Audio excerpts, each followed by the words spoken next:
So today is where all the stuff we've been talking about comes together in one big happy lump. We talked about that bell curve yesterday and how the middle of that was our mean or our median. We've been using the mean. And we went in steps of a standard deviation in each direction. And we talked about how if you go 2 standard deviations on either side of the mean, about 95%, actually slightly more than 95% of all the data should fall within that range of 2 standard deviations. And if you go 3 standard deviations, 99.7%. In other words, pretty much all of the data. Only 3 out of 1,000 should fall outside that range. And when we're looking at tracking a manufacturing process, we want to make sure we in control means that the points are random but within an acceptable range. So as we graph them using a line graph, the values we might graph might look like this.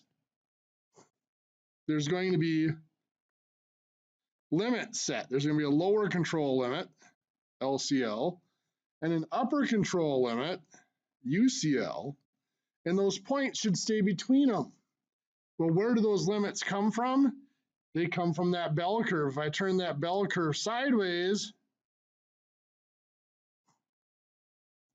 it would look something like this. And generally, those upper and lower control limits are this 95% range, 2 standard deviations on either side. Now it's slightly modified. We use a table of constants actually in SPC to find those values, and we'll look at where those come from here in a little bit.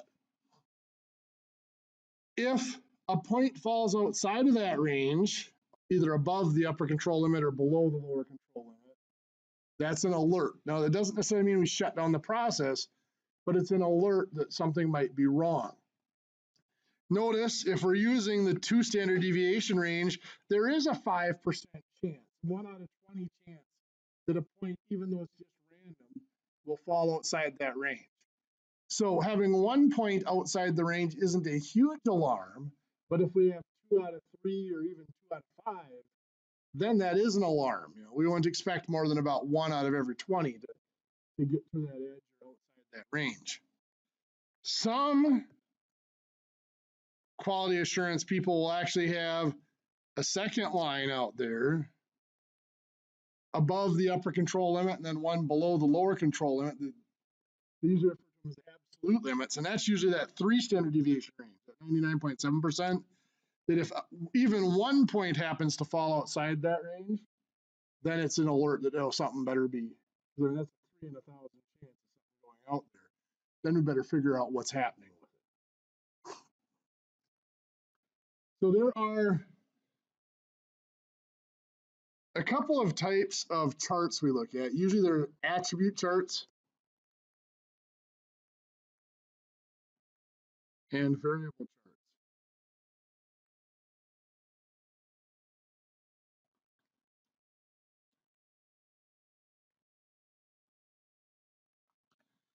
Attribute charts basically are, is it acceptable or unacceptable? Pretty much yes or no, go or no go. We're not going to worry so much about that. Those get a little bit more complex to construct. What we're going to talk about today is the variable control charts. And there are 2 of them. There's an R chart. R, of course, stands for range. And there is an X bar chart. X bar, it's actually X with a bar over it like that, is the abbreviation for the mean of a sample. So the X bar chart is for the means.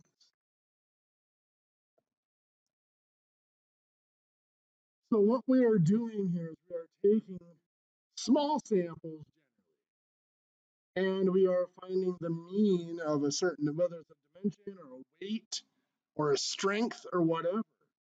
we're measuring all of those parts in that sample, and we were finding the mean, and we were seeing if that mean is within acceptable range.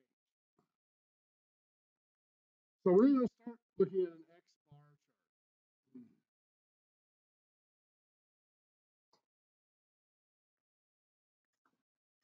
chart. To set up an X bar chart, we actually have to start out, it's called an origination period.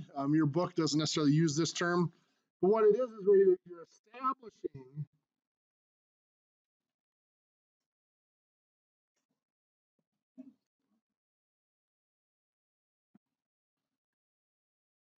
so I need to establish the current process limits.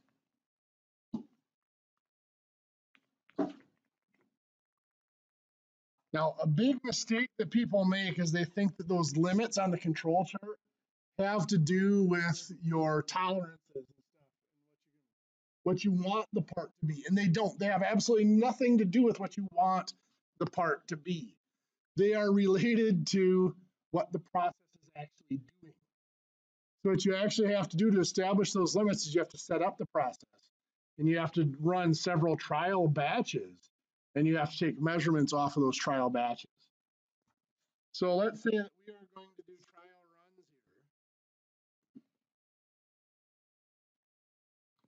here. And I'm actually going to open up Excel to do this because it's going to make our life a little bit easier.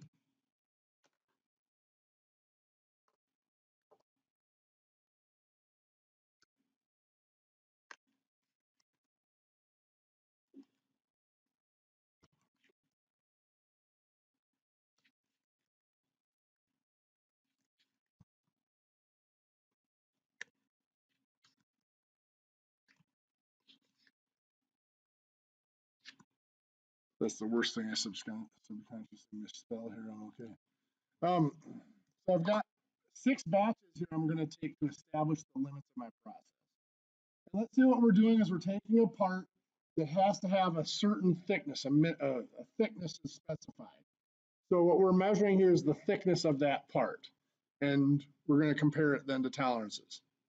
So we're measuring in millimeters. Let's say in our first batch,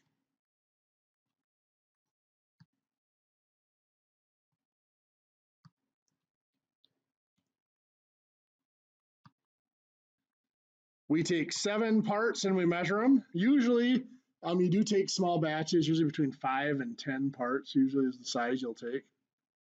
In the second batch, let's say we take some measurements. I'm going to make this a little easier on myself.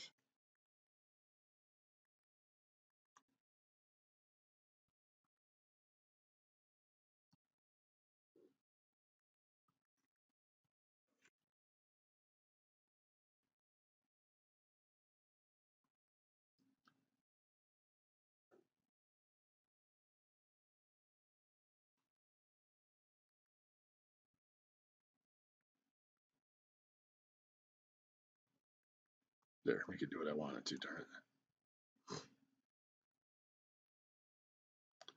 There's our batches.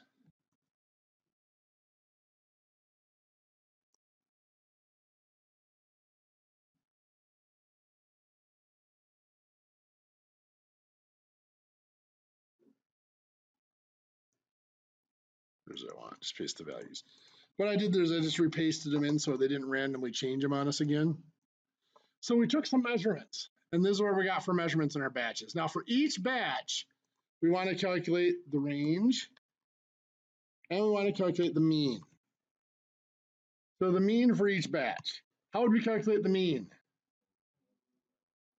Add them all up and divide by how many there are. So I'm going to sum all of these and divide by 7 because we took 7 of them, right? That would be our mean. By the way, Excel has a function called equals average. That is also the mean. Just put my parentheses the wrong way.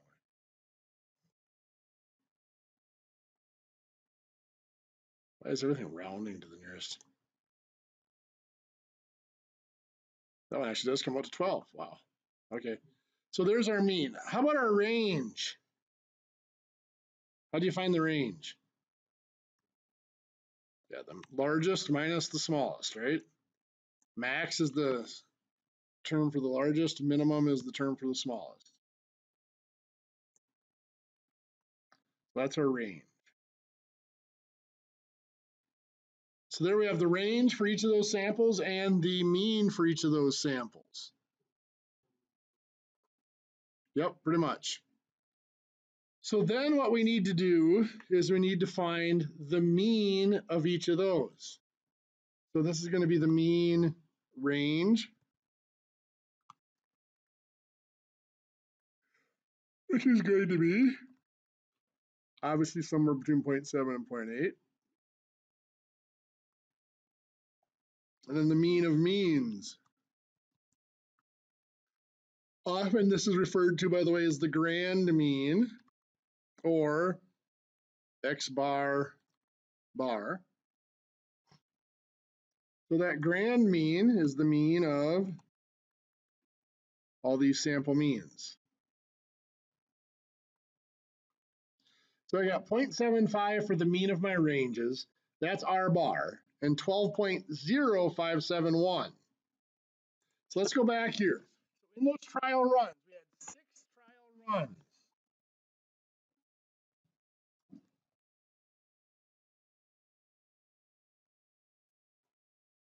For each of those trial runs, how big was the sample? 7. So n equals 7 in each run. R bar, that is the mean range, was 0.75, and X bar bar was 12.0571. So that is the information we got from our trial runs. Now we can use that to determine our control limits.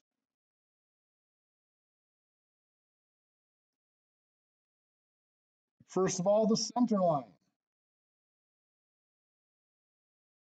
Now this is the X bar chart, by the way.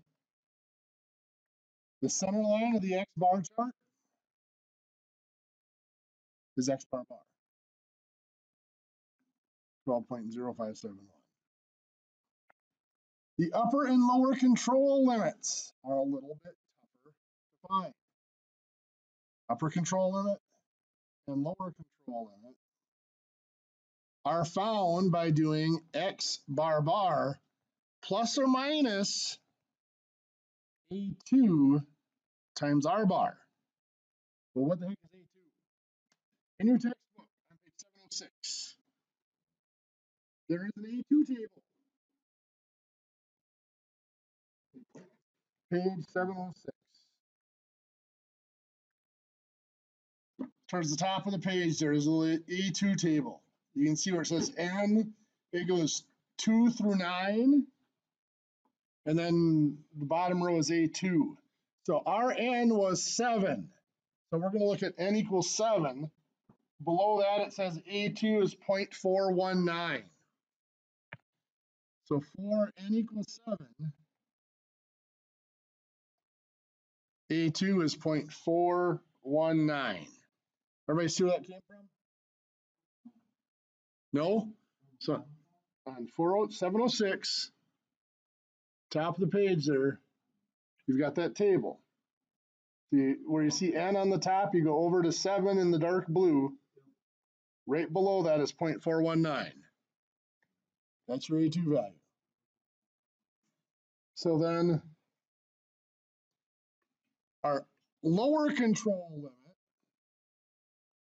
is X bar bar, 12.0571, minus 0.419 times 0.75.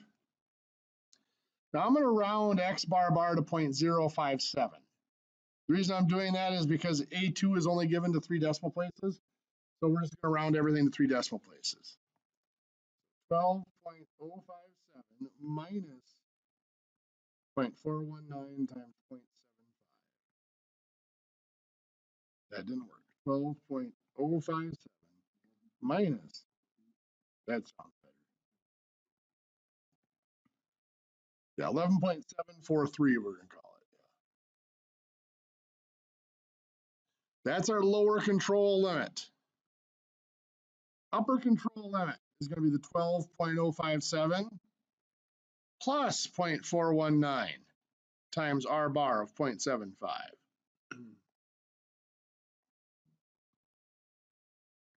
That sounds right. What did I do wrong now? Oh, times again. Plus. And yes, 12.371. Upper control limit. So what that means,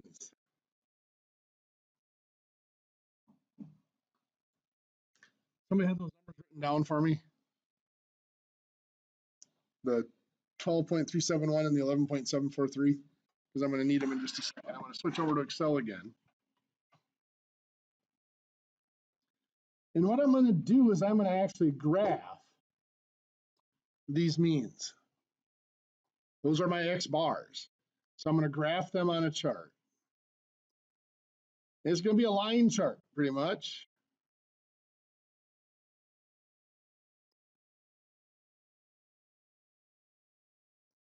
So there's my line chart.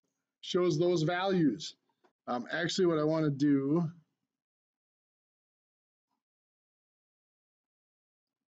is I want to show a line chart with no line, if I can do that.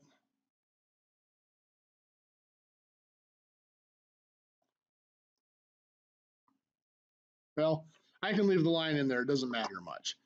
So I have a center line at 12.057, right? So I'm going to adjust this. I can format my axis to force.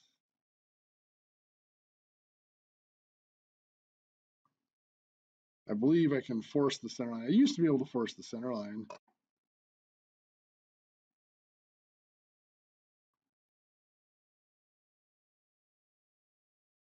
There we go.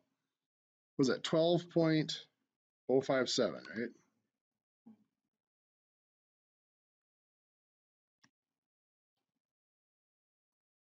So that should, there you go. You can see my line right there, 12.057. I'll make it a little thicker.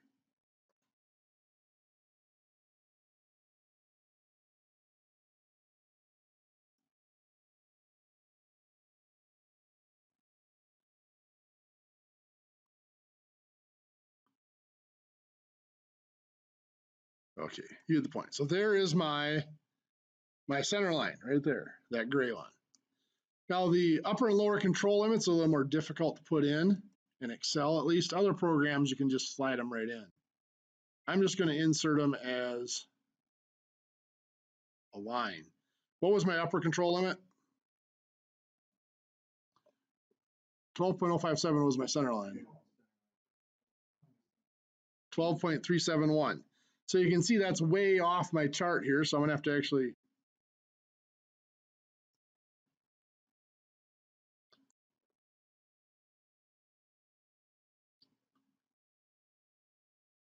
I'll just put this as a maximum axis value. Oops, sorry. There we go. Minimum, what maximum 12.371 you said?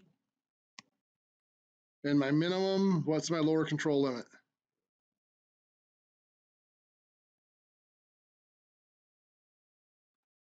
So I'm just going to use the top and the bottom of my chart. I don't know where that little line came from. So the top and the bottom of my chart are my upper and lower control limits. So you can see here, I'm in nowhere near those limits here. I haven't had a whole lot of variation at all.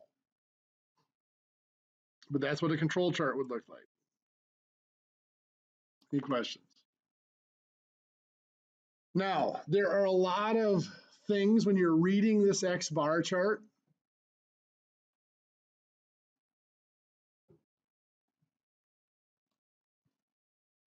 Well, come on now.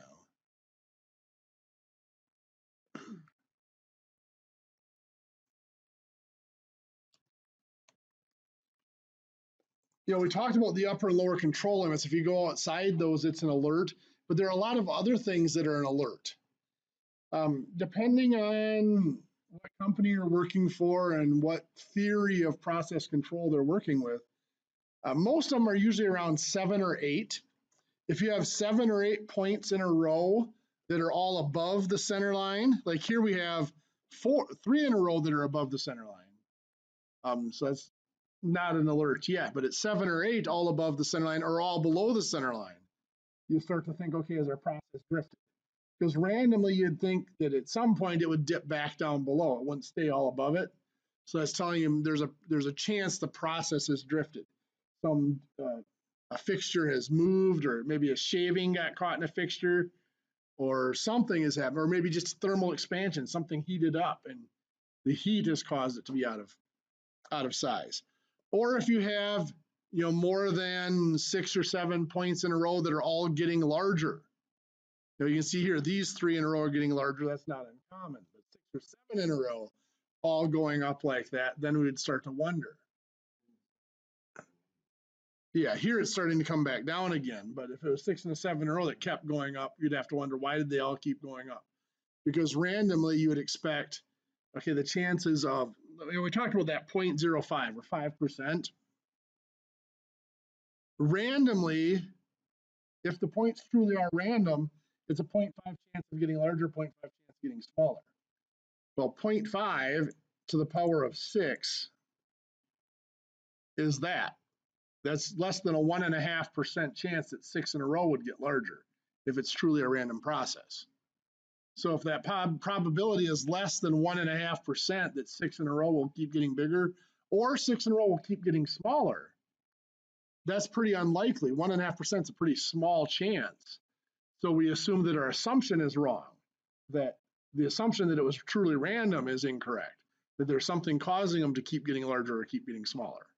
Because if they truly were random, you'd expect one of them to go the other direction in that span, if that makes sense. Let's talk about the R chart. The R chart, so of course the big thing, make sure you have that page 706 marked out or written down somewhere so you can access that A2 table for that value. For our R chart, we still need that test run, and we need to have R bar calculated. Well, we found R bar to be 0.75, of course, for n equals 7. For R bar, we need 2 constants, D3 and D4. This is on page 710 in your textbook.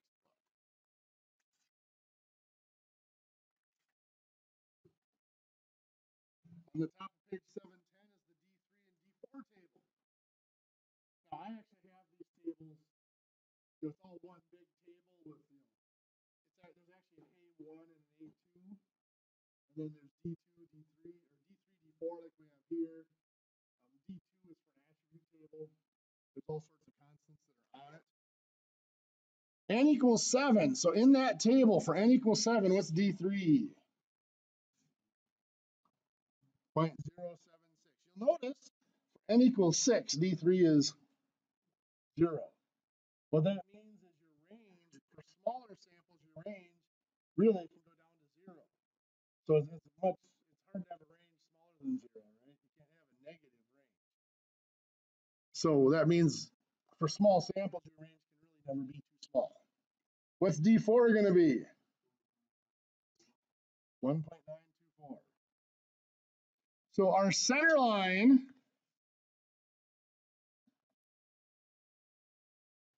is just going to be R bar, 0.75. Our lower control limit is D3 times R bar. So 0.076 times 0.75 is 0.057. The upper control limit is D4 times R bar. So 1.924 times 0.75 1.443 is correct.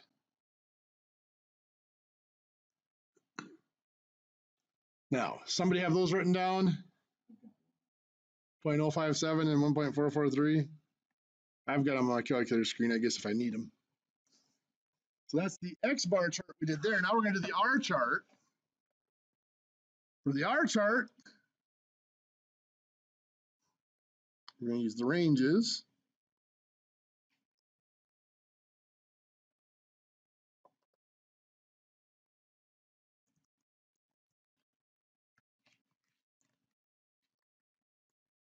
And of course, our center line here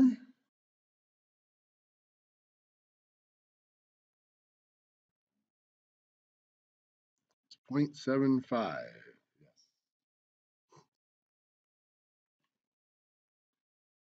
Our minimum value, 0.057. Maximum value, 1.443. 1.443.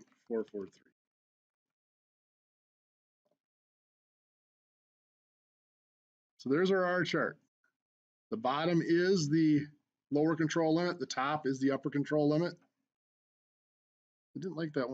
Let's see what happened here. It just doesn't want to show it is all. It really doesn't need to. We didn't get anywhere near it. Yeah, we didn't get anywhere near it. Again, now these charts, once they're established, we would keep adding points to them. Same thing here. Our center line is this line right here. We'd expect, the points to stay, a couple above, a couple below.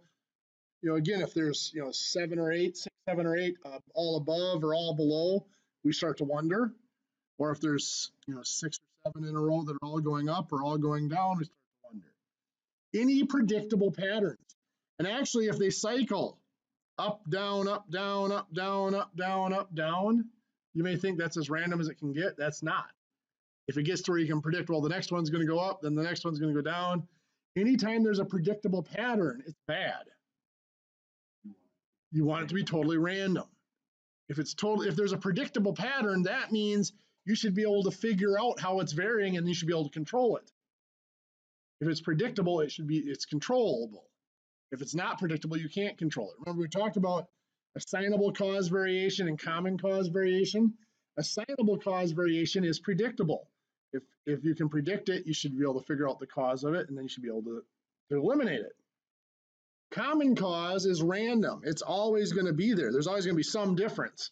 The drill bit's going to come down and hit the part, and it's going to deflect slightly off to one side before it starts to penetrate. That you cannot prevent. A shaving getting caught in the fixture, when you put that in there, so that now the hole is a 0.003 of an inch to the right further than it normally would be because that shaving is caught in the fixture, that you can find and you can get rid of that. And again, if we had more time, we'd talk a lot. I would show you several examples of these charts so that you could look at them and say, oh, that there looks to be a pattern or whatever. The biggest thing in quality control is not being able to learn it out of a textbook. It's being familiar with your own process. The best quality assurance technicians out there, they have been there forever, and they know the processes they're monitoring to the point where they can just look at it and they might not even be able to tell you why, but they say something about that graph doesn't look right. Something about that graph is different from what I expect it to be. And so then they've just got that feel for the process that they're monitoring. So then they can go and they can take more parts and sample and see. Now, every now and then, you're going to want to update these charts. You might slowly over time, fine tune the machines or the fixtures or whatever so that you can get a little more precise, so that the range gets smaller and smaller. So then you're going to want to take another a batch of samples and recalculate your upper and lower control limits. Hopefully your center line doesn't change much because your center line is kind of part of the thing. But you might be able to lower those upper and lower or tighten those upper and lower control limits as your process gets better. You get a new machine or whatever. The range chart, a lot of people ask, well, why would it be bad if the range got small? I mean, here we've got 0.057 as a minimum range. Well, with a size of n equals 7, we'd expect there to be some variation. If all of those ranges were exactly the same size and they were all really small or whatever, we then would expect that there's something going on there that we can actually go into the process and figure out why is that range? Why are we being more consistent now? And then be able to repeat that and keep it more consistent. So as I mentioned the other day, in process control, having things too far out of range is bad because you're producing bad parts. But producing parts that are too good is also a reason to be alerted because you want to know why you're producing them well so that you can repeat that if you desire to keep them to that tight of tolerance. Now, I mentioned that these charts describe the process. What is the link between your desired tolerance and the chart?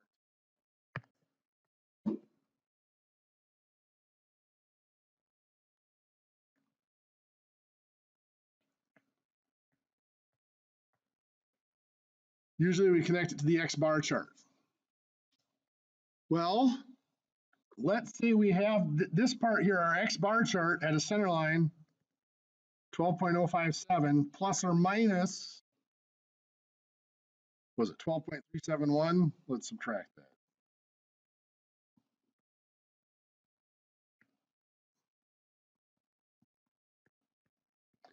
So it's a plus or minus 0.314. Does that make sense? If on our drawing this dimension, let's say it's 12.055, that's close to our center line, right?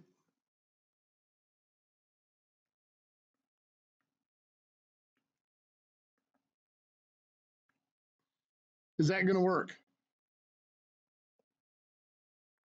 Remember, this is our process. This down here is our desired. This is tighter than what our process is capable to produce. We expect our process to be able to produce within plus or minus 0.314. We cannot expect it to be down to plus or minus 0.30. So the desired is tighter than what the process is actually producing. What that's telling us, we can still produce those parts, but we're going to have to test every one of them because this is telling us that we know going in that there's a percentage of those parts that are going to be outside of the range. So we either have to test every part before we ship it out and reject the ones that are outside that range, or we have to, the customer's going to test every part and send back the rejects to us. Either way, it's not good. There's something called process capability.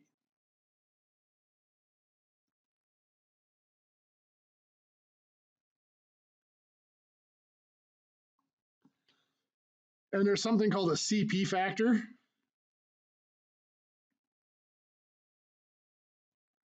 The CP factor is another thing you look up in the chart for N equals, and your textbook doesn't have that constant, and I'm not going to bother looking it up.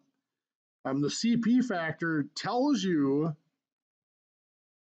what it is it takes your desired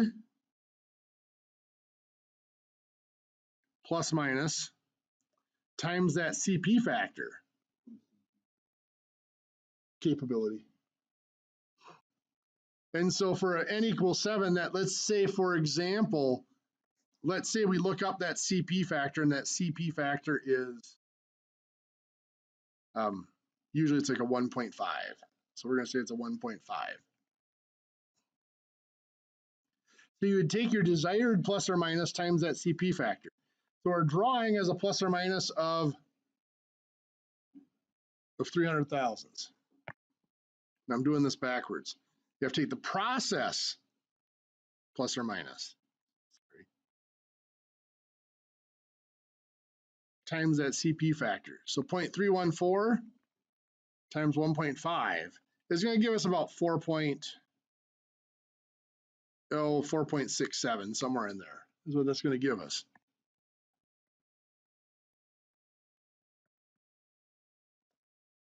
All right. 0.471, sorry, not 4. 0.471. So that means our desired range tolerance has to be at least a 0.471 for us to expect this process to give us minimal rejects. If that makes any sense. So this is too tight of a tolerance for us to expect this process to be able to produce.